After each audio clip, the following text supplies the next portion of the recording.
Bueno, estamos en campaña electoral y diferentes sucesos han puesto en el tapete de discusión varios temas relativos a los funcionarios públicos. Primero que nada, los pases en comisión, cómo funcionan, cuántos hay y también la cantidad de funcionarios públicos que dependen del Estado, propuestas para no reponer vacantes. De todos estos temas vamos a estar conversando con el director de la Oficina Nacional de Servicio Civil, Alberto Scavarelli. Buenos días, bienvenido. Un placer estar por aquí. Buen día.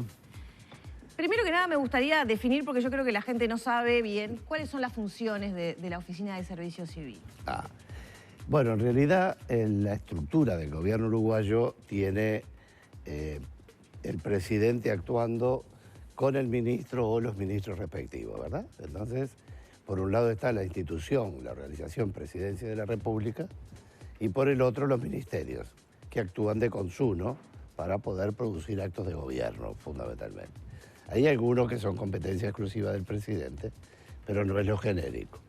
La estructura de presidencia tiene, como si fuera un triángulo, al presidente con secretario y prosecretario, y luego dos vórtices al final, que uno es la Oficina de Planeamiento y Presupuesto y el otro es la Oficina de Servicio Civil. ¿Qué tiene de característica? Una palabra que está muy usada, pero es la mejor definición. Lo que tenemos es la transversalidad, es decir, es una visión, y ahora con la legislación actual más todavía, de la totalidad del Estado, en algunos temas incluso por encima de la separación de poderes o, no por encima, entrando a la separación de poderes y a las autonomías municipales, por ejemplo, para el control de los cupos, de las minorías, etc. Y por otra parte, todos los proyectos que tengan que ver con función pública, cuyo diseño es responsabilidad del Servicio Civil, en capacidad de propuesta, también hacemos las reestructuras del Estado. De hecho, estamos terminando 19 ahora y hemos hecho 20 y algo, silenciosamente, con participación del movimiento sindical, que es preceptivo, y hemos generado una estructura del Estado que permite una intercomunicación, porque el tema de la forma es como el de los engranajes. Cuanto más armónica es la forma de vinculación, más fácil es la relación. Y lo que es servicio civil propiamente dicho, ha tenido un empuje enorme, hasta mayor superficie tenemos en presidencia, por cuanto tenemos la aplicación de inteligencia artificial quizás más importante del Estado por lejos, y bueno, de acuerdo a la OCDE y de acuerdo a lo que es el CLAD, que son los organismos internacionales, estamos teniendo el nivel más alto en el hemisferio. Y les cuento dos detalles muy rápidos. Hoy un funcionario marca ingreso en un ministerio cualquiera y automáticamente queda registrado en Servicio Civil, que con un programa informático de última generación es el que determina luego algo que hablamos acá hace unos años, que fue en esta misma mesa, que fue el presentismo, el nivel de las licencias, todo lo demás. Yo lo calculé para 17.000, 20.000 personas, que son la administración central propiamente dicho, ministerios y presidencia. Ya estamos cerca de los 60.000 y están increíble y maravillosamente pidiendo el servicio intendencias, que siempre fueron un mundo aparte, bueno, Corte Electoral, ACE, en fin, una serie de organismos importantes que yo creo que a poco de ajuste vamos a estar en un par de meses superando largamente los 100.000 funcionarios de los 170 y pico mil que tenemos en todo el Estado, incluyendo soldados, policías, intendencias, como personas físicas me refiero. En definitiva, hoy también tenemos el laboratorio de la función pública, algo que trato de crear en cada lugar en que estoy, perdón la primera persona, porque una cosa es el registro de la información que tenemos centralizado en el registro de vínculos de todo el país obligatoriamente. El único que no nos dio los datos fue la Cámara de Representantes, pero como tienen publicado una página web, se las copiamos de la página web. Pero es información que viene y que cruzamos con el Banco de Previsión Social y el Ministerio del Interior por las cédulas de identidad, y nos permite tener por primera vez, y yo cuando digo esto de la primera vez, que siempre me desagrada un poco, Esto no va en demérito de todos los que han estado en la misma función en que estoy yo. Hoy yo disfruto de un avance tecnológico enorme y de un respaldo del Poder Ejecutivo de una magnitud sin límites, razonable, hasta mayor espacio físico. Sí.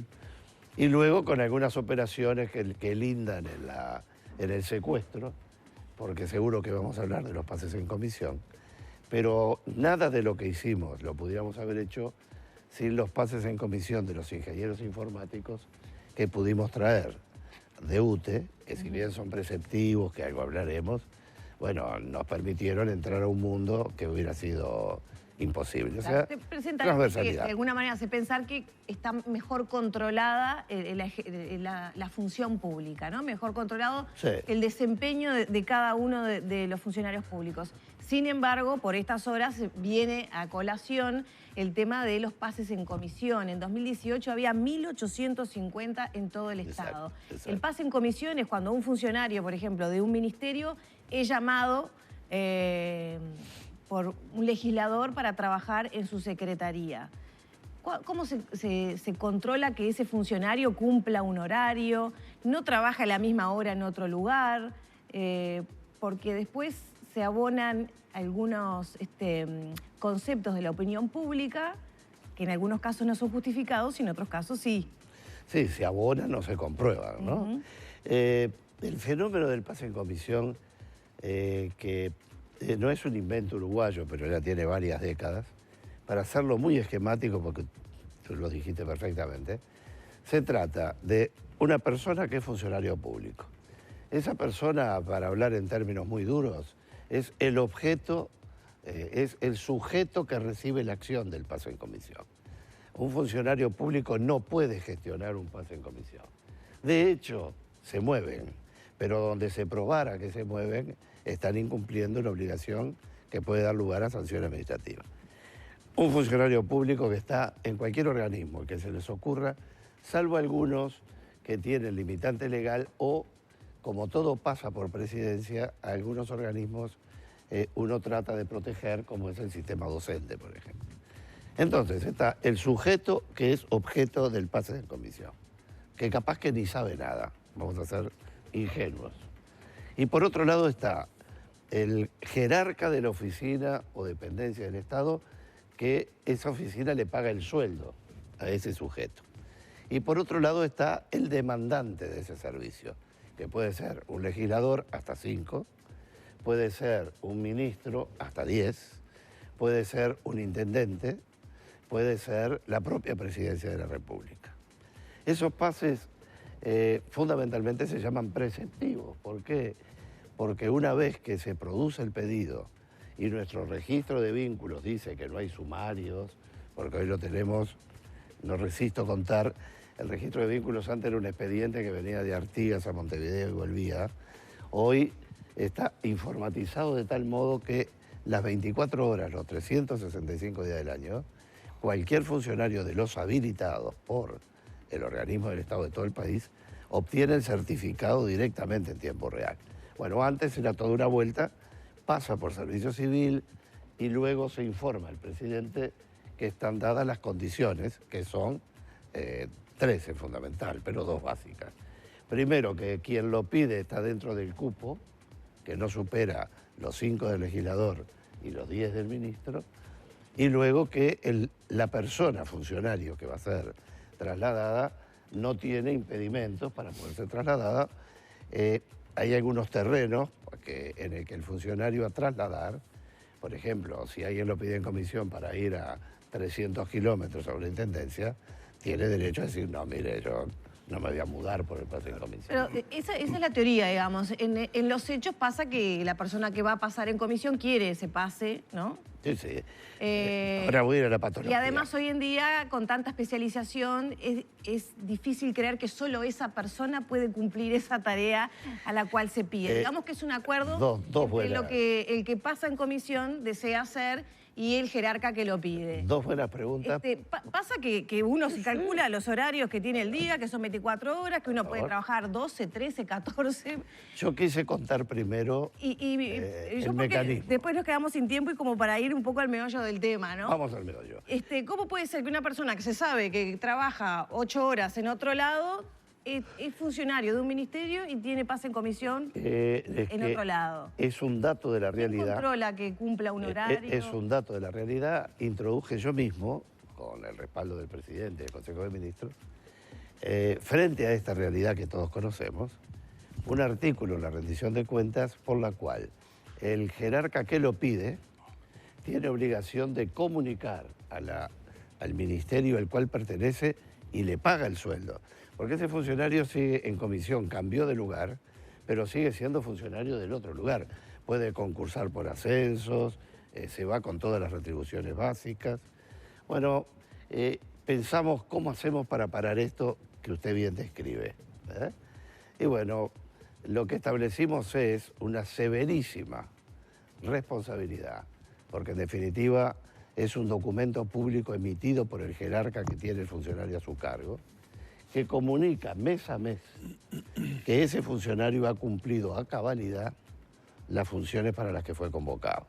Y ahí se abren dos grandes capítulos. Los que son solicitados por organismos del Estado, que tenemos sistemas de contralor que va desde cámaras biométricas a huella digital, a molinetes, todo el sistema de cruzamiento, en el que hacemos un traslado automático de información de estos organismos de la Administración Central, por ejemplo, los ministerios y muchos organismos, una información automática sobre la cual se liquida el sueldo en el Ministerio de Origen. ¿Dónde tenemos más complejidad? Nuestro proyecto incluso establecía que no se podía pagar el salario si no llegaba esa información, como forma de que el propio funcionario en comisión le exigiera a quien lo había solicitado. Siempre sobre la ficción de que el funcionario es objeto y no gestor de ese pase en comisión.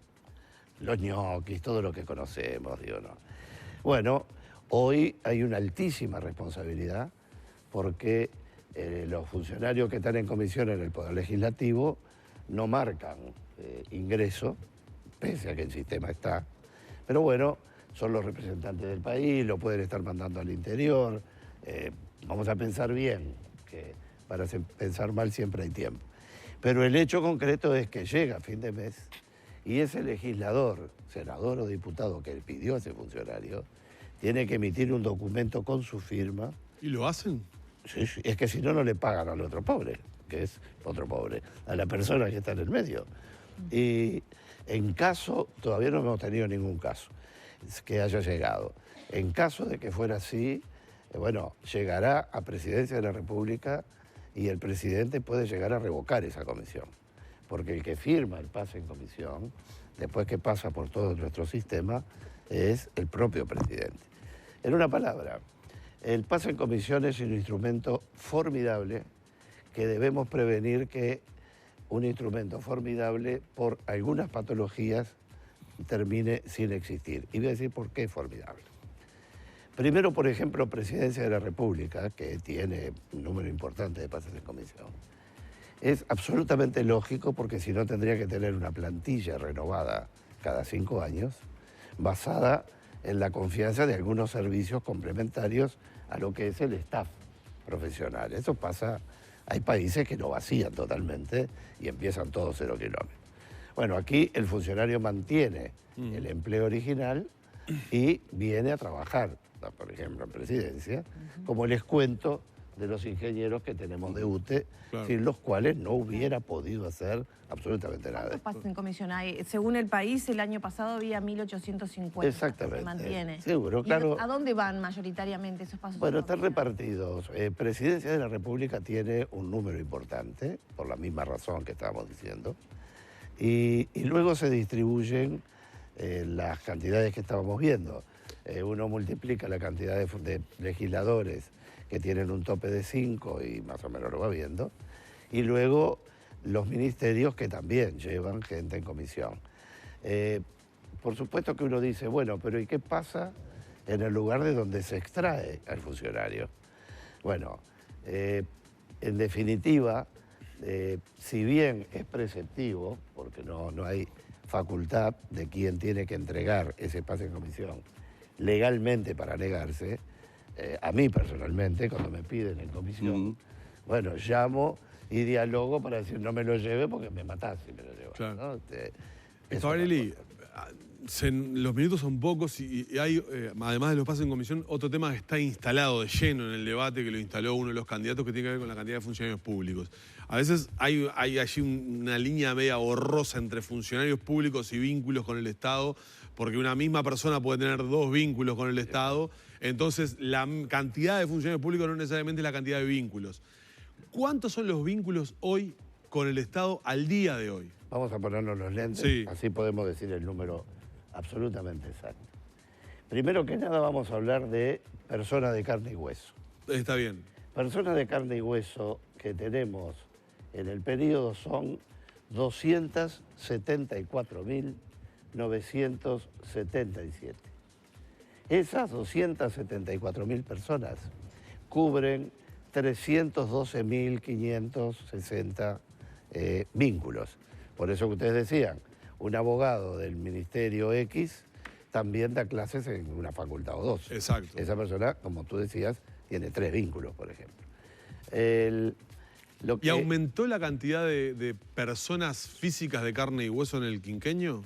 Bueno, ahí este número es muy interesante, porque, por ejemplo, en el Poder Legislativo, en el quinquenio que me corresponde, tenemos 77 funcionarios más. En el Poder Ejecutivo, ministerios y presidencia, bajaron 1.602, donde se creó un mecanismo que presido a través de la CARO, que integra Economía y OPP, por el cual el ministro que pide nuevos cargos para la rendición de cuentas, ese pedido viene primero a nosotros, de acuerdo a la norma que el presidente propuso y que se aprobó en Cámara, y nosotros tenemos que informar que hay oportunidad y mérito. Y van equipos técnicos de reestructura de servicio civil a ver si realmente hay mérito para eso. Hay mérito y es el momento. El Poder Legislativo, dije 77, el Poder Ejecutivo bajó 1.602. Vamos a entregar el periodo, porque como en este año no hay ingresos, de 1.602 vínculos menos. Los artículos del 220 de la Constitución, que son los famosos que tienen que ver con la prestación de la salud, ya salimos del Ejecutivo. La Universidad de la República, la UTEC, la Universidad de Trabajo, como llamábamos antes. Es decir, todo lo que tiene que ver con educación y salud, sin contar lo de seguridad pública, que ya bajamos 1.602, pero están dentro del Poder Ejecutivo. Es decir que si no hubiera estado el incremento, estaríamos por arriba de los 2.000 funcionarios bajados en la Administración Central. Pero es voz populi que todo el mundo dice, no, educación no vamos a tocar, salud no vamos a tocar, seguridad no vamos a tocar. Bueno, en esos organismos del 220 que brindan servicios de salud y educación, que han pasado algunas cosas importantes. Primero, hay una expansión territorial, la aparición de nuevos institutos de formación. Todavía tenemos atragantado no haber podido tener los votos que requieren mayoría parcial para hacer la universidad de formación docente, para que los docentes puedan tener una licenciatura. Pero bueno, ahí tenemos 10.000 personas más, que son las que cubren todos estos servicios. Por ejemplo, a nivel de educación, una de las metas fue achicar la cantidad de estudiantes por aula. Bueno, eso no tiene misterio. Si yo divido una clase, uno tiene el profesor que tenía y otro hay que ponerlo, no hay vuelta. Por otro lado, los organismos comerciales, UTE, industriales, UTE, Banco República, ANCAP, todo lo que quieran, Banco Central, igual que Poder Ejecutivo, que bajó 1.600, ellos nos ganaron por 100, bajaron 1.734 funcionarios. Y los gobiernos departamentales aumentaron en este periodo 724, lo que nos hace el total de los 312.000 vínculos, tareas que desempeña una misma persona, en todo el periodo a cargo nuestro. La gran respuesta... ¿Por qué tal vez habla de 70.000 empleos nuevos? Eso es muy interesante, porque normalmente, uno que hace tanto tiempo que está en política, venía y explicaba lo que pasaba en su periodo, ¿verdad? Bueno, ahora estamos haciendo un proyecto arqueológico 15 años atrás, que podíamos haberlo hecho a 30 o 50 años atrás. El hecho muy importante, que es el dato más importante, es que hay 67.000 funcionarios que estaban en una situación muy particular. Para esto hay que hacer un poco de historia breve, porque sé que el tiempo es corto, y no se olviden que por 10 años no pudieron entrar funcionarios públicos. Y tuvimos aquella figura de que la persona venía a trabajar, se inscribía como unipersonal y facturaba como si fuera un empleado, como si fuera una empresa. O sea, entraban igual, pero con vínculos más precarios. Y porque es que con un vínculo vergonzoso, porque considerar empresa a una persona que está trabajando al lado de otra que es funcionario público, parecía un despropósito, pero el cometido, la desesperación que genera en un jerarca tener que cumplir los cometidos y no tener cómo, solo el que la vivió sabe. Y ahí se inventaron esas cosas, los contratos raros, y lo digo porque yo en ese tiempo no estaba en el partido de gobierno actual, y ya en ese tiempo yo tenía la voz en el cielo, porque para empezar, si no había una razón emocional y de justicia, todos esos juicios, todos absolutamente, se hubieran perdido con el Estado. Porque el único cliente al que la facturaban era al Estado. Aumentaba cuando aumentaban los empleos públicos, tenía el mismo jefe, atendía detrás del mostrador. Así que tenemos una cifra importantísima que fue regularización en el 2005, estoy en la prehistoria. Luego tuvimos organismos, como pudo ser el caso de la Universidad de la República, en algún caso el Ministerio del Interior, que contrariamente a lo que se suele pensar, nuestro interés es dejar los números absolutamente claros. A mí no me gustaría que quien viniera después encontrara números que yo no encontré. Para eso mandamos equipos técnicos y bueno, descubrimos 600 personas más en la universidad, que no es que estuvieran escondidas, veían hace años, pero el tipo de vínculo era tan especial que decía, no, estos en realidad no son permanentes. Y bueno, de golpe me encuentro con ese shock. Y me pasó en el Ministerio del Interior. Cuando digo me pasó, me refiero al servicio. Que teníamos 400 personas este año que estaban vinculados a los servicios sociales, que son contratados una vez en el año o una cosa por el estilo para áreas específicas, y nuestra tesis es que todo tiene que entrar. Tanto todo tiene que entrar que hoy hay dos grandes corrientes, uno que tiene que ver con la naturaleza de los vínculos y la otra, la que yo, por estos roles internacionales que tengo en este momento también, por el país, como la OCDE, etcétera, me inclino cada vez más.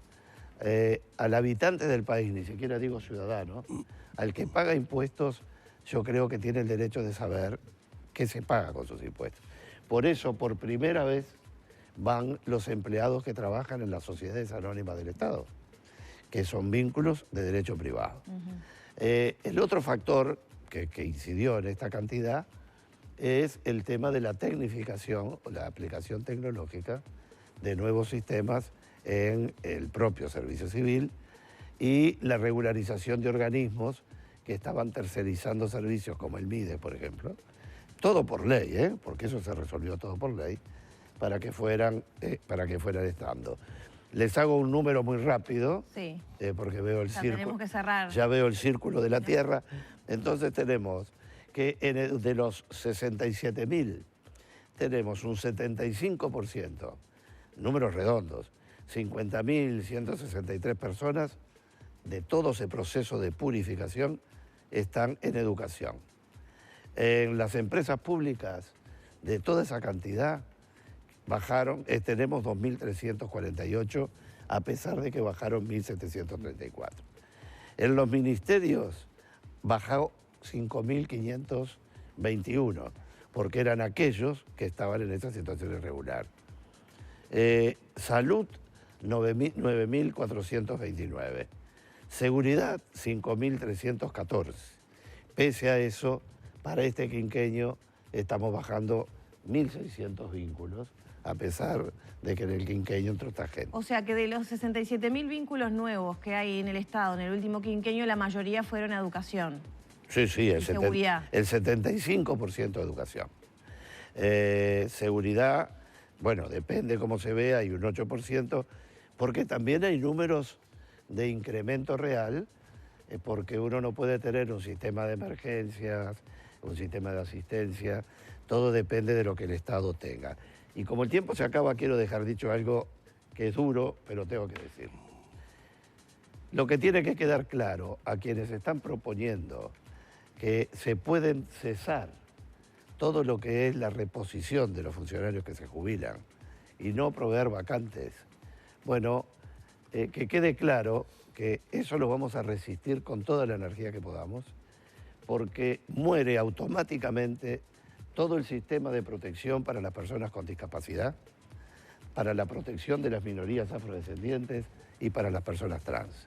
Entonces, yo diría que con todo respeto, pero sin usar la palabra exigir, que estoy muy tentado, yo quiero que quede muy clara para la población uruguaya que esta tendencia de que voy a bajar 70, voy a bajar 100, como si fuera tan fácil, solo tiene dos explicaciones. O se va a tercerizar, o se van a cumplir menos tareas sociales, o de lo contrario se está pensando en una supresión lisa y llana. Cualquiera de las tres hipótesis. En cualquiera de las tres hipótesis, la gente que hoy por primera vez logramos que sean convocados en los cupos del 4% de discapacidad y 8% de afrodescendientes, porque el 1% trans es para el futuro, este año no hay ingresos, por primera vez logramos que el Estado convoque. Encontramos un drama. Cuando van a dar el concurso no están con el nivel requerido porque es el funcionario para la función. Entonces, para cubrir ese déficit, Servicio Civil a través de la ENAP, de nuestra escuela, va a hacer cursos de nivelación para esas personas que tienen ese hándicap que queremos absorber. Pero fundamentalmente, vamos a hablar claro, cuando se me hable de lo que se va a bajar de funcionarios públicos, se diga también cómo se van a cumplir los cometidos y cómo se va a hacer para desatender las leyes que hemos trabajado todos, cada día más, en procurar que estén cubriendo su cuota, que es justamente para solucionar arbitrariedades, como es el caso de la discapacidad. Schiavarelli, muchísimas gracias. Nos hemos pasado algunos minutos, pero bien valía la pena todas las aclaraciones que ha realizado. Hemos estado dialogando con Alberto Schiavarelli, director de la Oficina Nacional de Servicios Civiles. Que tenga un buen día. Muchas gracias. Cerramos por aquí la nota junto a Alberto Schiavarelli.